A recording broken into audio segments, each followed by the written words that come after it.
Hello and welcome back to another video here on the channel. In today's video we are looking at 21W11A. It's the 11th week of the year, and in today's snapshot we have some changes to gameplay features in the game. Let's jump in and take a look at them. Up here I have a platform where we're going to demonstrate a whole bunch of new features. Well, one of them should have been in the previous snapshot, and that is obviously the lining rods should be able to be waterlogged, and here we can see they can now be waterlogged. In the previous snapshot there was something caused that not to happen, but there we go. Lightning rods can now be waterlogged. Here we have our drip leaves, and now we have a little change. If we were to break the top block in survival mode, let's jump into survival mode by going into that menu just there, and if we were to break this plant at the top, it would drop a drip leaf. However, if we were to break any of these stems here, it wouldn't drop anything. However, you'll see that when we break each one, they all will drop a drip leaf head. Now it's time to take a look at the rooted dirt. So there's been a little change that when we bone meal rooted dirt, we now get particle effects around it, and you'll see that underneath rooted dirt is grown. However, I have a little issue with this one. It will only create roots underneath the rooted dirt that you've right clicked on, even though the bone meal particle effect actually has quite a large radius. I think that it should be sporadically added around and not just on the one block, but that's a little personality, and that's what I reckon should happen, but who knows. We can always see feedback on the feedback site. Now what we're going to do is we're going to jump back into survival mode. We've been in and out of this already quite a few times in this video. We're only a minute and a half in. We're going quite well, I have to say. Here we have some fully grown amethyst clusters, and if we are to mine them now with Fortune 3, they will drop a maximum, or they can drop more than 4. 4 is the minimum. So we have Fortune 3 here, and hopefully we're going to see that we are, yes, there we go. So we dropped 4. We actually got 8 from that cluster. If we were then to mine them by hand, I believe if we to mine them just like this, we'll see that we will only get 2. And that same applies if we are to break it with a piston or something like that, we will always get 2. So there's a small little change to amethyst clusters. You can now get a few more amethyst crystals when mining and harvesting these things, and it's awesome to see these things working. It's been a little while since I last checked them out. Now it's time to take a look at copper and waxing and all of that procedure and how we go through that. So what we've got here is we have a dispenser facing into this block, and it is full of honeycomb. Now honeycomb does wax blocks. Before we could just right click on them and that will wax the blocks. Now that is still a feature, but we can now also use the dispenser.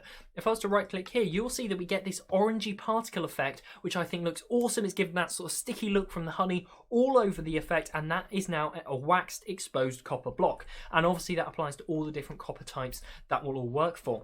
Now we've also got a change. We can unwax blocks, which might be useful if you want to change things up a little bit in your builds, or you change your mind and accidentally wax them all. We can use an axe and then right click, and you'll see we get white particle effects. So we got nice and easy to tell. So if we press the button, we get orange particle effects, that's waxed, and right click to unwax the block. It is lightning time. Lightning actually has some more features now. Obviously we have the lightning rod, but now we have a few more features on top of that. Now you'll see here on this side here I have weathered copper, and over on this side here I have waxed weathered copper. Now what we're going to do is we're just going to pop over here, and I'm just going to stand on the regular non-waxed copper, and I am going to summon a lightning bolt right to my location, and you will see that it will actually decrease the age of the copper, which is amazing. So you can actually, if your copper has got too old or you want it to lower down, and I do appreciate that those sound effects are very loud, so I'm just going to turn those down just a little bit.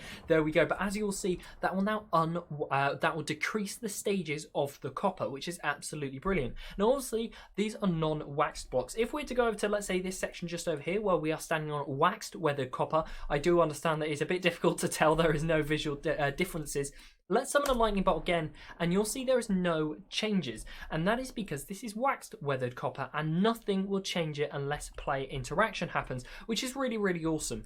Now I want to actually summon a lightning bolt onto this lightning rod just here. So what we're going to do is we're going to run the same command. We're going to summon a lightning bolt, and then we're just going to choose those coordinates. Now let's run it just there, and you will see that the lightning bolt actually goes bright white when struck, which I think is awesome, and I'm fairly sure this is a new feature. And you'll also see we get those white particle effects around it at the same time, which absolutely makes it I tell you what, I am absolutely loving running these commands, and you'll see it actually does quite a broad effect, and it doesn't always go straight down to the lowest point.